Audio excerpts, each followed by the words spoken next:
আমাদের খাদিজা এডিটিং এর সকল প্রকার পার্ট গল্প দেখতে আমাদের চ্যানেলটি সাবস্ক্রাইব করে পাশে থাকা বেল আইকনটিতে ক্লিক করে অল নোটিফিকেশন অন করে দিন। আমি বিবাহিত, ভুলেও আমি স্পর্শ করবে না পূর্ব ভাইয়া।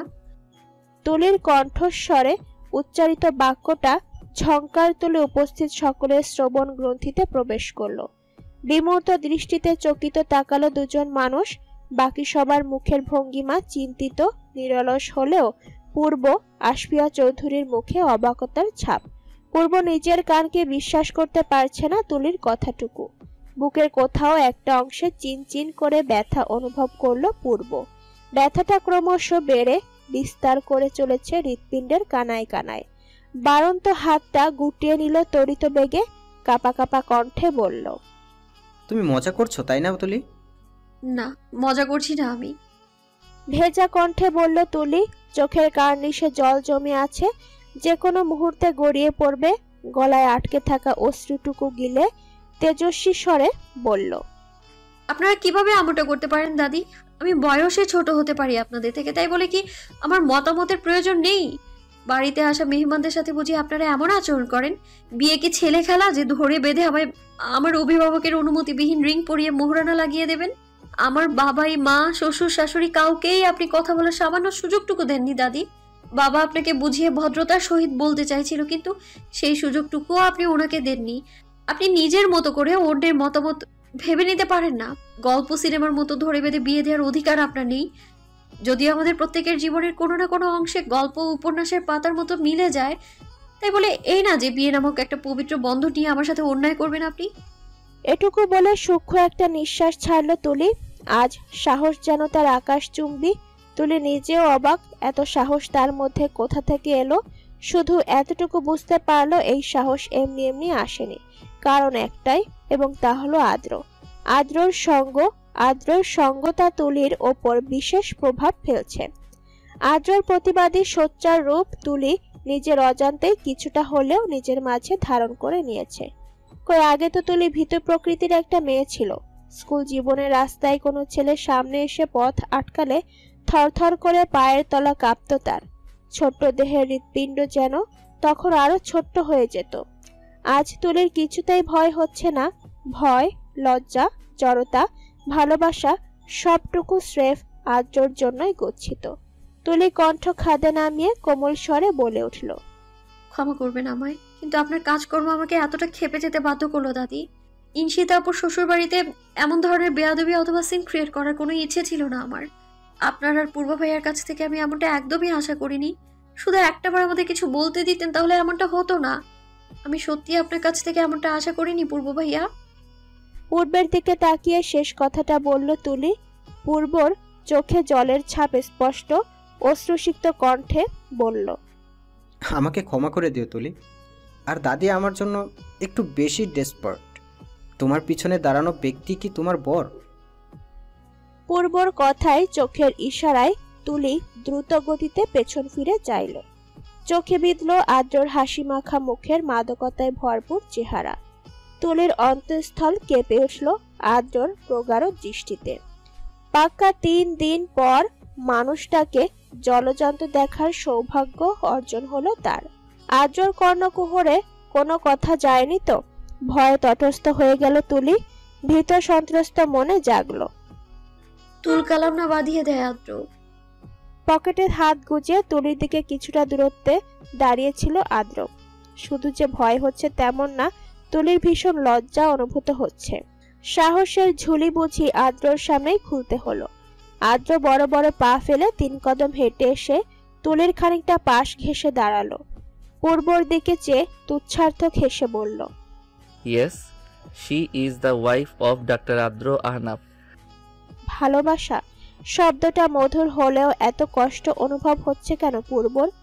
তবে কি এই মেয়েকে ভালোবাসার আগে চোটের প্রস্তুতি নেওয়া উচিত ছিল তার?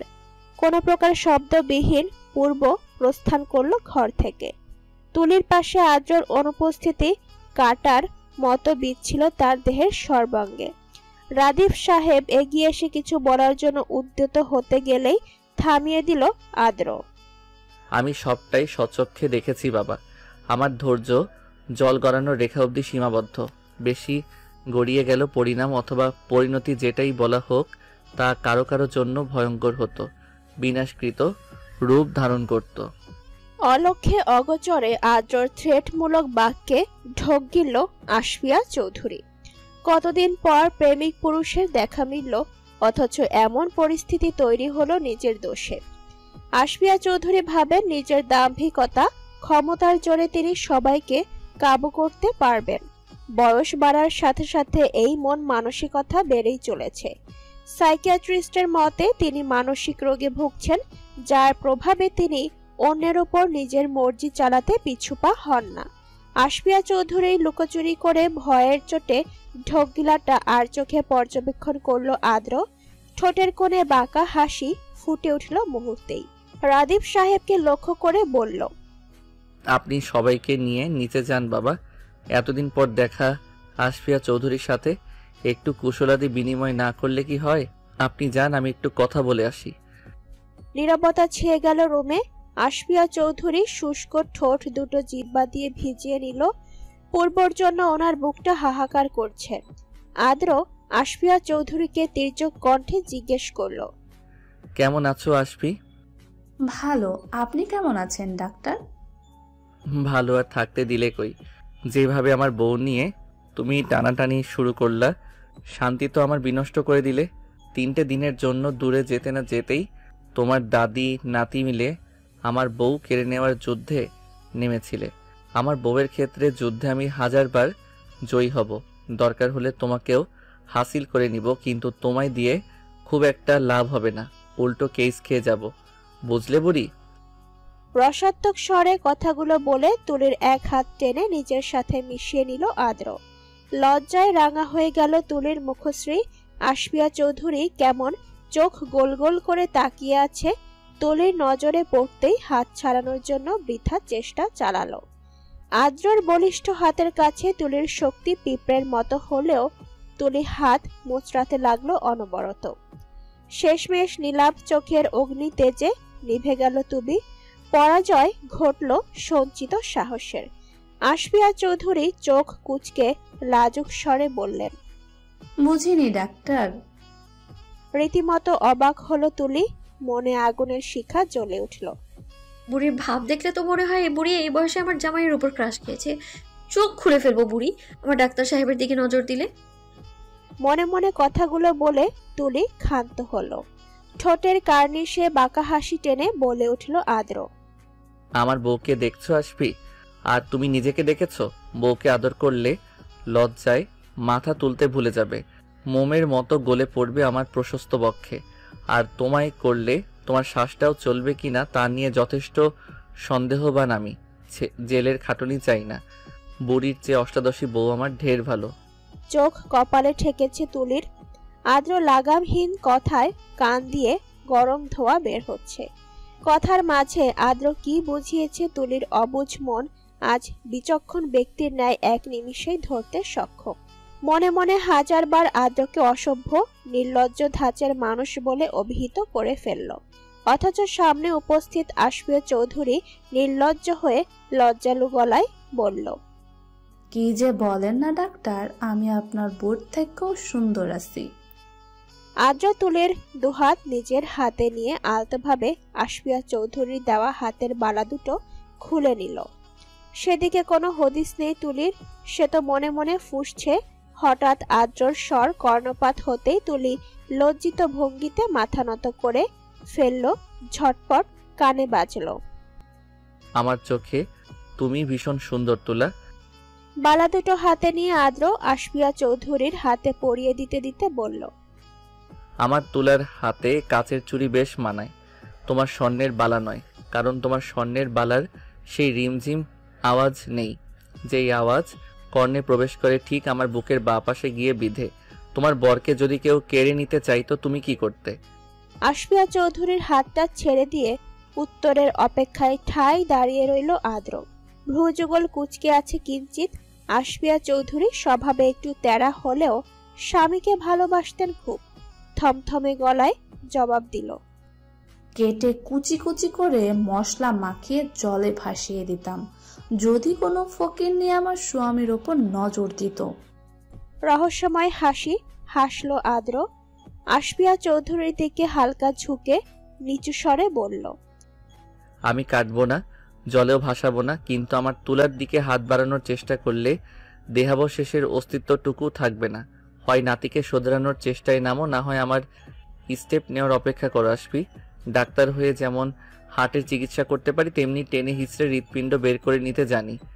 বিস্তর গগনে আজ অসংখ্য তারার বিচরণ। তারার ঝলমলে রূপে বারংবার চোখ আটকে যাচ্ছে তুলির। এত সুন্দর রূপ, জ্যোৎস্না ঝরানো চাঁদও তুচ্ছ তারার রূপের কাছে। তুলির নেত্রযুগলে একটা সময় চাঁদ দেখার তীব্র আকাঙ্ক্ষা থাকত। নিশি রাতে যখন সবাই গভীর ঘুমে মগ্ন থাকত, তখন তুলির চোখে দৃষ্টি নিবদ্ধ হতো চাঁদের আলো নিজের চোখে আবদ্ধ করতে। সময় বদলেছে, তুলির মনের আদান প্রদান ঘটেছে, সেই সাথে বদলেছে পছন্দ। চিরতরে মনে গেঁথেছে একটা নাম, একজন সুদর্শন পুরুষ। তুলির নির্নিমেষ দৃষ্টি আকাশ পানে, কারো উত্তপ্ত নিঃশ্বাস বক্ষ স্পন্দন বাড়িয়ে দিচ্ছে। ঘাড়ের সবটুকু অংশে নিঃশ্বাস ছড়িয়ে পড়ছে। বাহ্যিক ক্ষেত্রে তুলি শক্ত, কিন্তু ভেতর জুড়ে প্রলয়। আলতো স্বরে প্রশ্ন করল, চাঁদ নাকি তারা? তুমি? অন্তরস্থল কেঁপে উঠল তুলির। ঝটপট পেছন ফিরে মন্ত্রমুগ্ধের ন্যায় চেয়ে রইল আদ্রর মুখশ্রীতে। সারা মুখ জুড়ে ম্লান হাসির রেশ। হুট করেই তুলির মনে হলো নীল বর্ণের মণি দুটো ফেরি লাইটের ঝলমলে আলোয় জ্বলজ্বল করছে। নেশাক্ত আখি জোড়াতে চেয়ে তুলির গলা শুকিয়ে গেল। মাদকতার নেশার ন্যায় তুলির আবেগী মনে আষ্টে পৃষ্ঠে জড়িয়ে গেল আকাশসম লজ্জা। পারল না বেশিক্ষণ আদ্রর চোখে চোখ রাখতে। এই চোখে দৃষ্টি নিবদ্ধ হলেই হৃদয় অনেক কথা বলে। মনে আদ্রকে পাওয়ার তীব্র বাসনা জাগে, বেহায়াপনা করে ছুঁয়ে দেওয়ার অভিলাষ হয়। কিন্তু আদ্র বড়ই নিষ্ঠুর। কেন কাছে টানে না তাকে? ইচ্ছে কি আদ্রর মনে জাগে না? নিদারুণ অধিকার বোধ থাকা সত্ত্বেও কাছে টেনে না নেওয়ার কষ্ট কি আদ্রর হয় না? সর্বোপরি আদ্র কি পড়ে তুলির মতো করে বেহায়া যন্ত্রণায়? তুলির লজ্জা হয়, ভীষণ লজ্জা হয়। নয়তো কাছে এগিয়ে যেতে এক মুহূর্ত ভাবত না সে। অস্ফুট স্বরে বলল, তারাগুলো খুব সুন্দর। তুমি বিহীন সবকিছু বিষাক্ত। নেশালো স্বরে প্রতিউত্তর করলো আদ্র। তুলি নিশ্চুপ। এই ছেলের কথার পৃষ্ঠে প্রশ্ন করার মতো সাহস হয় না তার। আদ্র হাত বাড়িয়ে তুলির ডান হাতটা চেপে ধরল। আকস্মিক কাণ্ডে হকচকালো তুলি। হৃৎপিণ্ডের অস্বাভাবিক উঠানামা নিয়ে আদ্রর বুকের বাঁ পাশ আঁকড়ে ধরল। রোষপূর্ণ তেজি কণ্ঠে বলে উঠল আদ্র, তোমার ভয়, হাসি, লজ্জা মিশ্রিত শ্যামবর্ণ রূপ সবটাই শুধু আমার জন্য তোলা। তুমি অন্য কারোর সামনে কখনো এই রূপে আসবে না। তোমাকে আঘাত করার ক্ষমতা আমার নেই, তবে আমার হৃৎপিণ্ডে ক্ষত সৃষ্টি করার ক্ষমতা তোমার আছে। তোমার এক একটা নিঃশ্বাসে আমার হৃদস্পন্দন নির্ভর করে। নিস্তব্ধ নির্বিকার তুলি। চোখের কার্নিশ ছুঁয়ে এক ফোঁটা সুখ মিশ্রিত অশ্রু গড়িয়ে গেল। অতি শোকে পাথর। তুলির অতি সুখের প্রমাণ এক ফোঁটা অশ্রু বিসর্জনে। পাশে থাকা গাড়ির দরজা খুলে তুলিকে ভেতরে বসিয়ে দিল আদ্র। নিচে উঠে বসতেই তুলি দ্রুত গতিতে বলে উঠল, ইনশিতা আপুকে বিদায় জানিয়ে আসেনি তো? গাড়ি স্টার্ট দিতে দিতে আদ্র গম্ভীর স্বরে বলল, আমি বলে এসেছি ইনশিতা কাল বাসায় যাবে। আমি চাই না তোমার পা আর কখনো এ বাড়িতে পড়ুক, নয়তো আমার হাতে রক্তের অস্তিত্ব ফুটে উঠবে। তুলি তৎক্ষণাৎ ভড়কে গেল। কপালে সূক্ষ্ম ভাঁজ পড়ল। ধুকপুক শব্দ করে কেঁপে উঠল বুকটা।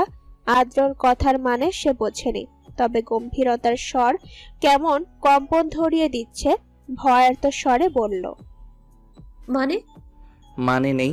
ওড়নাটা ঠিক করে নাও, বড্ড বেসামাল হয়ে পড়েছি, নিজেকে আটকাতে কষ্ট হচ্ছে। এক রাশ বেহায়া ইচ্ছে আমাকে আষ্টে পৃষ্ঠে জড়িয়ে নিচ্ছে। পরে তো বলবে আমি নির্লজ্জ, অসভ্য। এগুলো মিথ্যা হলেও একটা জিনিস চিরন্তন সত্য থাকবে, আমি তোমার মাতাল প্রেমিক। চোখ কপাল স্পর্শ করতে একটুও সময় ব্যয় করলো না তুলি। লজ্জায় নত মস্তকে ওড়নাটা ঝটপট ঠিক করে নিল। ওড়নাটা কখন সরে গিয়েছিল খেয়াল হয়নি তার। সরে গিয়ে বুকের উপরের অনেকখানি অংশ দেখা যাচ্ছিল, যা সত্যি লজ্জাজনক। আদ্রর ক্ষীণ হাসিতে তুলি দ্বিগুণ লজ্জা অনুভব করতে লাগলো। হাসফাস করতে করতে বলল,